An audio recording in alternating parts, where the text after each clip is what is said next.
Good morning students. सर्वप्रथम यहाँलाई आजको यस भिडियो क्लासमा स्वागत गर्न चाहन्छु।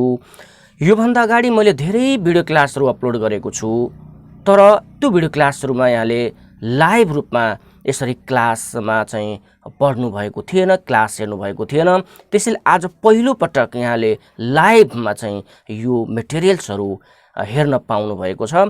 त्यसैले सुरुदेखि अन्तसम्म यो भिडियो क्लास हेर्नुहोला र तपाईले यो मेरो च्यानललाई सब्स्क्राइब गर्नुभएको छैन भने सब्स्क्राइब गरिदिनु होला र यो भिडियो क्लासबाट यदि तपाईँ केही थोरै भए पनि यदि नलेज प्राप्त गर्नुभयो, गेन गर्नुभयो जस्तो लाग्यो भने यो पक्कै पनि लाइक गरिदिनु होला। आजको विषयवस्तु मैले स्क्रिनमा देखाइरहेको छु। आज यस भिडियो क्लासमा मैले यहाँलाई मिनिङ अफ अकाउन्टिङ, यसले नेपालीमा एक्ज्याक्ट भन्नुपर्दा लेखा विधिको अर्थ, त लेखा विधि भनेको के अथवा व्हाट इज अकाउन्टिङ, यो विषयवस्तुमा रहेर आज हामी यो भिडियो क्लासमा केही महत्त्वपूर्ण कुराहरू जानकारी दिने प्रयास गर्नेछु। योभन्दा अगाडि मैले बुक किपिङ भनेको के हो, व्हाट इज बुक किपिङ, यो विषयमा मैले अलरेडी नै भिडियो क्लास अपलोड गरिसकेको छु। यदि तपाईले त्यो भिडियो क्लास हेर्नु भएको छैन भने तल डिस्क्रिप्सन बक्समा त्यसको लिंक दिएको छु, त्यहाँबाट एकचोटि त्यो भिडियो क्लास हेर्नुहोला। र त्यसपश्चात यदि तपाईले यो भिडियो क्लास जहाँ चाहिँ मैले आज मिनिङ अफ अकाउन्टिङ, लेखा विधिको अर्थ पढाउने प्रयास गरिरहेको छु, यहाँले प्रष्ट रूपमा बुझ्नुहुनेछ। त आजको विषयवस्तुतिर जाउँ। स्क्रिनमा यहाँले देखिराख्नु भएको छ मिनिङ अफ अकाउन्टिङ, लेखा विधिको अर्थ। त लेखा विधि भनेको के हो, हामीले यो कुरा पहिले प्रष्ट बुझ्न जरुरी छ। लेखा विधि अकाउन्टिङ भनेको के हो त, यो कुरा हामीले बुझौँ। लेखा विधि भनेको कुनै पनि व्यवसायमा, कुनै पनि सङ्घ संगठनमा विभिन्न किसिमका वित्तीय कारोबारहरू, पैसासँग सम्बन्धित कारोबारहरू हुने गर्दछन्। त ती वित्तीय कारोबारहरू, ती पैसासँग सम्बन्धित कारोबारहरू, ती लेनदेनका कारोबारहरू, ती खरिद बिक्रीका कारोबारहरूलाई सिलसिलेवार रूपमा टिपोट गर्ने, अभिलेख राख्ने, त्यसलाई संक्षेपीकरण गर्ने, त्यसलाई व्याख्या गर्ने, विश्लेषण गर्ने, कम्युनिकेटिङ गर्ने, यी सम्पूर्ण कार्यहरू गर्ने एउटा कलालाई चाहिँ हामी लेखा विधि भनेर बुझ्न सक्छौँ। त्यसैले लेखा विधिमा व्यवसायमा भए गरेका वित्तीय क्रियाकलापहरूको अभिलेख राख्ने, त्यसलाई समराइजिङ गर्ने, त्यसलाई इन्टरप्रेटिङ गर्ने र त्यसपछि कम्युनिकेटिङ गर्ने, यी कामहरू जुन गरिन्छ त्यो कार्यलाई चाहिँ हामी लेखा विधि भनेर बुझ्न सक्छौँ। मैले यहाँ स्क्रिनमा यहाँलाई देखाइरहेको छु, हेर्नुहोस् त। First of all, in English here is written that accounting can be defined as the process of recording, classifying, summarizing, analyzing and interpreting the financial transactions to a certain profit and loss for the particular period of time. So from these definitions we can define very easily that it is a process. Accounting is the process. In this process all the financial transactions record, classify, summarize, analyze, interpret to ascertain the profit and loss of the business organization in the particular period of time. So in this way we can write the meaning of accounting. यहाँले नेपालीमा पनि हेरिराख्नु भएको छ, हेर्नुहोस् त। व्यवसायमा भएको वित्तीय कारोबारहरूको पहिचान गर्ने, अभिलेख राख्ने, वर्गीकरण गर्ने, संक्षेपीकरण गर्ने र सञ्चार गर्ने व्यवस्थित कार्यलाई चाहिँ लेखा विधि भनिन्छ। लेखा विधिको माध्यमद्वारा कुनै पनि वित्तीय कारोबारहरूको व्यवस्थित रूपमा अभिलेख राख्ने, ती अभिलेखहरू विभिन्न खाताहरूमा इन्ट्री गर्ने र जसबाट व्यवसायको कार्य सञ्चालनको परिणाम र वित्तीय स्थितिको बारेमा जानकारी गराउने हो, यी कार्यहरूसँग सम्बन्धित एउटा अभिलेख राख्ने कार्यलाई हामी लेखा विधि भनेर बुझ्न सक्छौँ। यहाँ थोरै कुरा हामी बुझौँ। योभन्दा अगाडि मैले बुक किपिङ भनेको के हो र आज हामी लेखा विधि भनेको के हो पढ्दैछौँ। बुक किपिङ र लेखा विधिको कार्यहरू, परिभाषाहरू उस्तै देखिए पनि बुक किपिङ भनेको just record the financial transaction systematically and chronologically. Clearly बुझ्नु त। बुक किपिङले फाइनेन्शियल ट्रान्जेक्सन्सलाई अभिलेख राख्ने, सिस्टमेटिकली क्रोनोलोजिकली रूपमा अभिलेख राख्ने, तिथि मिति अनुसार अभिलेख राख्ने कार्य मात्रै गर्छ भने अकाउन्टिङले चाहिँ लेखाविधिले चाहिँ ती वित्तीय कारोबारहरूको अभिलेख पनि राख्ने, त्यसको वर्गीकरण पनि गर्ने, त्यसलाई संक्षेपीकरण पनि गर्ने, त्यसको व्याख्या विश्लेषण गर्ने र सञ्चार गर्ने, जसको सहयोगले चाहिँ कुनै पर्टिकुलर पिरियडमा चाहिँ कति प्रॉफिट कति लस भयो त्यो क्याल्कुलेसन गर्न सहयोग पुर्याउने सम्पूर्ण कुराहरू चाहिँ अकाउन्टिङ भित्र पर्दछ। त यो कुरा हामीले बुझ्नुपर्छ। त्यसपछि हेरौँ के विद्वानहरूको परिभाषा पनि मैले यहाँ लेखेको छु।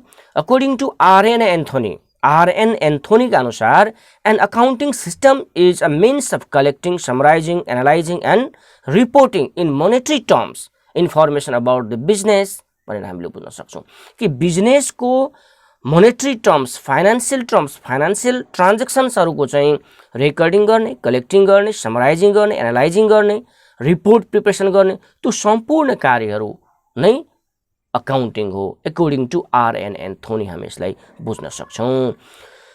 त्यसपछि हामी अर्को टपिक्समा पुगौँ कि अकाउन्टिङका विशेषताहरू के हुन्। What are the different features of accounting? This topics also we have to include in the same video class. So let's go here. Features of accounting है लेखा विधिका विशेषताहरू मैले यहाँ चाहिँ बुदागत रूपमा यहाँलाई प्रश्न देखाइरहेको छु। हेर्नुस् त first number point science and arts. हेर्नुस् त accounting is a science and art. लेखा विधिलाई हामी चाहिँ विज्ञान तथा कलाको रूपमा लिन सक्छौँ। विज्ञान कसरी लिन सक्छौँ कि यो एउटा सिद्धान्तमा आधारित छन्, सर्वव्यापी सिद्धान्तमा आधारित छन्, सबैतिर समान सिद्धान्तमा चाहिँ फलो भइरहेको छ, अभिलेख भइरहेको छ, त्यसैले यसलाई एउटा विज्ञानको रूपमा लिन सकिन्छ। त्यसै गरी अकाउन्टिङ चाहिँ जति हामी गर्दै जान्छौँ त्यति हामी यसको ज्ञान प्राप्त गर्दै जान्छौँ, त्यसैले प्र्याक्टिसमा अनुभवमा यो आधारित रहेकोले यसलाई एउटा कलाको रूपमा पनि लिन सकिन्छ। त्यसैले हामी यसको एउटा विशेषताको रूपमा चाहिँ विज्ञान तथा कला भन्न सक्छौँ। र सेकेन्ड नम्बर प्रक्रियालाई एउटा प्रोसेसको रूपमा लिन सक्छौँ। Already we know that accounting is the process of recording the financial transactions, analysing, summarising. त्यसैले यो एउटा चाहिँ प्रक्रिया हो। पहिले चाहिँ अभिलेख राख्ने, त्यसपछि यसलाई चाहिँ समराइजिङ गर्ने, क्लासिफाइङ गर्ने, इन्टरप्रेटिङ गर्ने। त्यसैले यो प्रोसेसबाट चाहिँ यो विभिन्न किसिमका अभिलेखहरू नियमित रूपमा गर्ने गर्दछन्, जसलाई हामी एउटा प्रोसेसको रूपमा लिन सक्छौँ। त्यसपछि अर्को हेरौँ वित्तीय सूचना, financial information. Accounting provides the different financial information so what occurs in the business organisation. हैन, व्यवसायमा भएका सम्पूर्ण वित्तीय कारोबारहरूको इन्फर्म गर्ने, सूचना प्रोभाइड गर्ने, सूचित गर्ने कार्य चाहिँ अकाउन्टिङले गर्ने गर्छन्। त्यसैले एउटा यसको विशेषताको रूपमा हामी फाइनेन्सियल इन्फर्मेसनलाई पनि लिन सक्छौँ। त्यसपछि हामी जाउँ कार्य, फङ्सन्स है। विभिन्न कार्यहरू चाहिँ यस अन्तर्गत पर्दछन्, जसरी 4 वटा पोइन्ट्सले हामी यो फिचर्स अफ अकाउन्टिङको रूपमा लिन सक्छौँ। त्यसपछि हामी अर्को टपिकमा जाउँ अब्जेक्टिभ्स अफ अकाउन्टिङ, लेखा विधिका उद्देश्यहरू। मैले यहाँ चाहिँ बुदागत रूपमा देखाइरहेको छु यहाँलाई। हेर्नुहोस् त फर्स्ट अफ अल अभिलेखहरू राख्ने, यसको नम्बर 1 अब्जेक्टिभ्समा टु मेन्टेन रेकर्ड्स। अकाउन्टिङले के गर्छ त रेकर्ड अभिलेख राख्छ सिस्टेमेटिकली, जसले एउटा महत्त्वपूर्ण उद्देश्य नै के हो त अभिलेख राख्ने, विभिन्न वित्तीय कारोबारहरूको अभिलेख राख्ने। त्यसैले number 1 objectives to maintain records of all the financial transactions systematically. It is one of the most important objectives of accounting. Now let's go to second number point, नाफा नोक्सान निर्धारण गर्ने। It means accounting helps to ascertain profit and loss of the organizations in a particular period of time। एउटा निश्चित समय अवधिमा त्यो अर्गनाइजेसनले कति प्रॉफिट अथवा कति लस भयो त्यो कुरा सर्टेन गर्ने, त्यो कुरा निर्धारण गर्ने एउटा महत्त्वपूर्ण काम चाहिँ अकाउन्टिङले गर्छ। त्यसैले यसलाई हामी एउटा महत्त्वपूर्ण उद्देश्यको रूपमा लिन सक्छौँ। नाउ नेक्स्ट नम्बर पोइन्ट, वित्तीय स्थिति दर्शाउने, टु सो फाइनेन्सियल पोजिसन। अकाउन्टिङले चाहिँ फाइनेन्सियल पोजिसन सो गर्छ, वित्तीय अवस्था यसले दर्शाउँछ। वित्तीय अवस्था भनेको त्यो अर्गनाइजेसनको क्यापिटल कति हो, त्यो अर्गनाइजेसनको लायबिलिटिज कति हो, त्यो अर्गनाइजेसनको एसेट्स कति हो, डेप्टर्स क्रेडिट्स कति हो, त वास्तविक अवस्था के छ त अर्गनाइजेसनको, त्यो कुरा प्रष्ट देखाउने कार्य चाहिँ अकाउन्टिङले गर्दछन्। त्यसैले यसलाई चाहिँ वित्तीय स्थिति दर्शाउने एउटा महत्त्वपूर्ण विशेषताको रूपमा लिन सकिन्छ। त्यसपछि नेक्स्ट पोइन्टमा जब हामी सूचना प्रवाह गर्ने, to communicate informations. Accounting communicate informations from different peoples, विभिन्न व्यक्तिहरूलाई, विभिन्न आवश्यक समूहलाई, आवश्यक कर्मचारीहरूलाई चाहिँ विभिन्न किसिमका सूचनाहरू प्रोभाइड गरेर त्यसलाई चाहिँ विभिन्न किसिमको सूचनाहरूको जानकारी गराउने। जस्तै अब यसको प्रॉफिट कति भयो, लस कति भयो, एसेट्स कति छ, यी कुराहरूको इन्फर्म गर्ने काम चाहिँ अकाउन्टिङले गर्ने गर्दछन्। त्यसैले यसको पनि एउटा महत्त्वपूर्ण अब्जेक्टिभ हो to communicate information. Now next and last number, करको रकम निर्धारण गर्ने, to determine the tax amount. अब कुनै पनि अर्गनाइजेसनले नेपाल सरकारको नीति नियम बमोजिम त राजस्व तिर्नुपर्छ, ट्याक्स तिर्नुपर्छ, त कति ट्याक्स तिर्ने, कति समय अवधिमा कति ट्याक्स तिर्ने हो, यो कुरा डिटरमाइन गर्न पनि अकाउन्टिङ महत्त्वपूर्ण छ। त्यसैले यो पोइन्ट्सहरूलाई चाहिँ हामी अब्जेक्टिभ्स अफ अकाउन्टिङ, लेखाविधिका उद्देश्यहरूको रूपमा हामी लिन सक्छौँ। Now next number, function of accounting. यसै भिडियो क्लासमा हामी यो कुराहरू पनि बुझ्नेछौँ कि लेखाविधिका कार्यहरू के हुन्, लेखाविधिले के कार्यहरू गर्दछन् त। हेरौँ यहाँ बुँदागत रूपमा। नम्बर 1 मा पूर्ण तथा व्यवस्थित अभिलेख राख्नु, नम्बर 1 फङ्सन्स। पूर्ण तथा व्यवस्थित अभिलेख राख्ने कार्य चाहिँ लेखाविधिले गर्छ। It means maintaining complete and systematic record of all the financial transactions that occurs in the business organisation. So number 1 functions it is. त्यसै गरी 2 नम्बर पोइन्टमा जाउँ हामी, व्यवसाय सञ्चालनको परिमाण पत्ता लगाउनु। व्यवसाय सञ्चालन गर्दा त्यसको रिजल्ट के हो त, परिणाम भनेको कति प्रॉफिट, कति लस, अपरेटिङ रिजल्ट के त, त्यो परिणाम पत्ता लगाउन पनि अकाउन्टिङले महत्त्वपूर्ण भूमिका निर्वाह गर्छ। त्यसपछि अर्को फङ्सन्समा हेरौँ, लेखा सूचना प्रवाह गर्नु, कम्युनिकेट अकाउन्टिङ इन्फर्मेसन। अकाउन्टसँग सम्बन्धित, लेखासँग सम्बन्धित विभिन्न किसिमका जानकारीहरू प्रवाह गर्ने काम पनि यसले गर्छ।